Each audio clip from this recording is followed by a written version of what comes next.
everyone. I'm Victoria with the Cedar Rapids Public Library, and this is Storytime Under the Stars. In just a little while, we'll have our story, but first, a bad joke before bed. What does the moon say after its dinner? I don't know. What does it say? I'm full.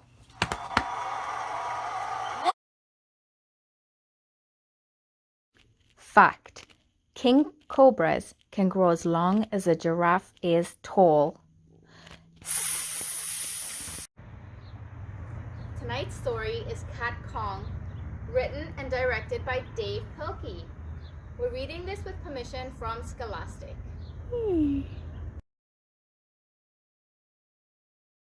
Tonight's story is Cat Kong, written and directed by Dav Pilkey. You might know him from Captain Underpants. Starring Flash as Professor Vincent Vomit, Rabies as Rosie Rodent, Dwayne as Captain Charles Limburger, Blueberry as the monster.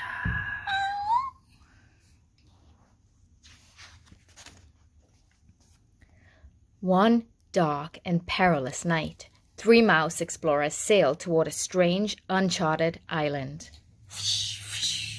Captain Charles Limburger steered the tiny vessel, while Dr. Vincent Vomit and his beautiful assistant, Rosie Rodent, looked on.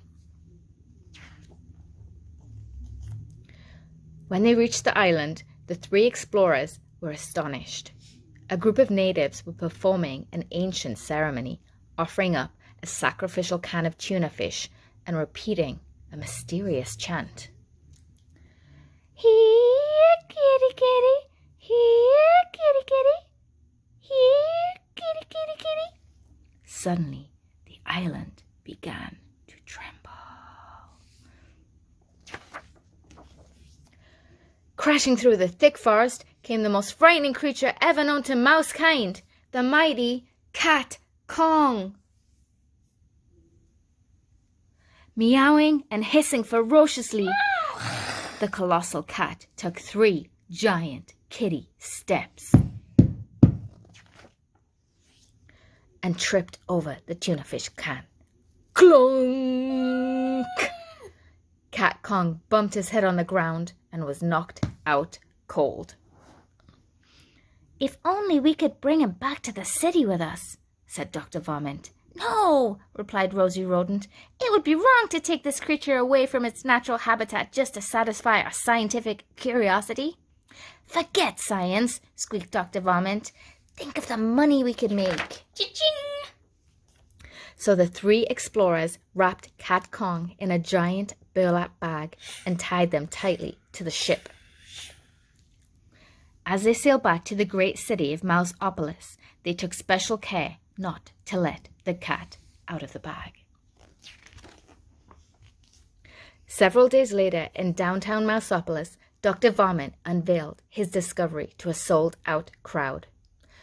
"Ladies and gentle mice," he squeaked, "I give you Cat Kong, the 9-lived wonder of the world." The audience cheered.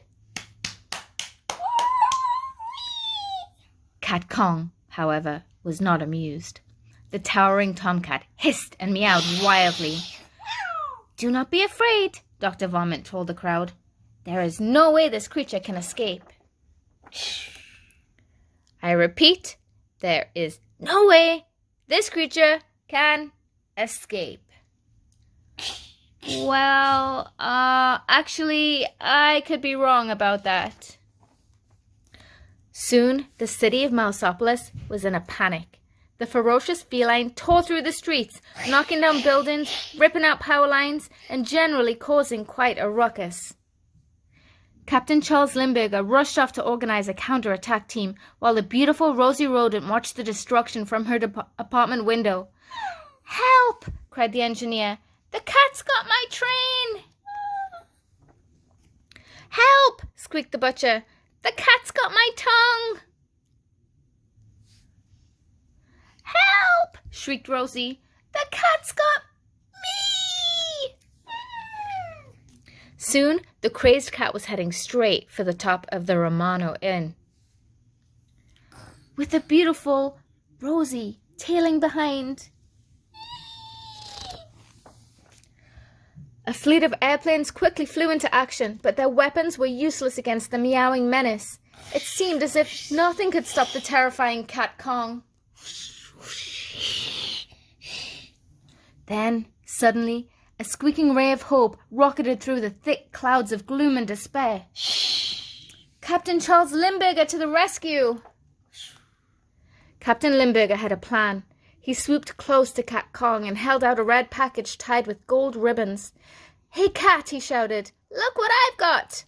He circled again and again, shouting, "You'll never guess what's inside this package!" Cat Kong stared intensely at the red package. With each passing second, the colossal kitty's interest grew and grew. Finally, Cat Kong could stand it no longer. We had to find out what was inside that package. With one swift paw, the puzzled pussycat ran out for the red package and lost his balance.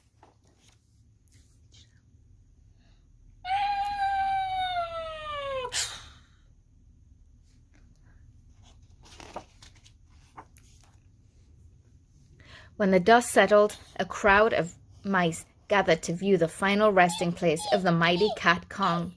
"He's fallen," said one mouse. "And he can't get up," said another. "Well," said the chief of police, "it looks as if Beauty killed the beast."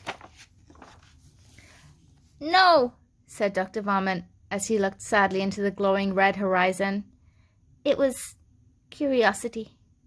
Curiosity killed the cat."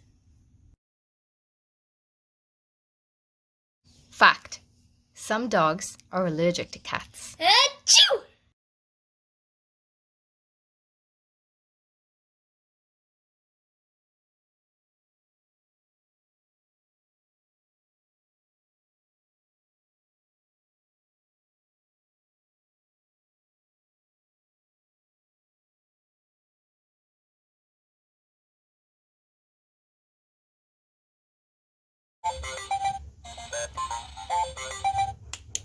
Hi, boys and girls. It's me, Alfonso.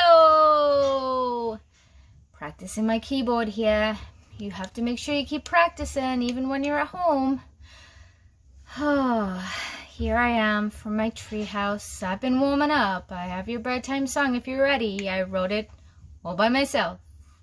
Oh, 1 Alfonso, 2 Alfonso, 3 Alfonsos!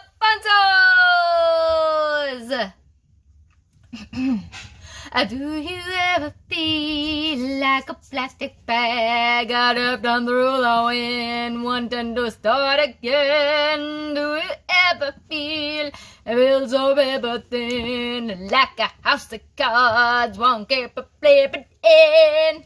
Alfonso, I don't think you wrote that. I think Katy Perry did. Oh, Katy Perry. Okay. But remember, kids, baby, you're for firework. Come on, let your mama work. Make them go, oh, oh, oh. Thanks for watching. And don't forget to stay tuned to the Cedar Rapids Public Library online resource and services.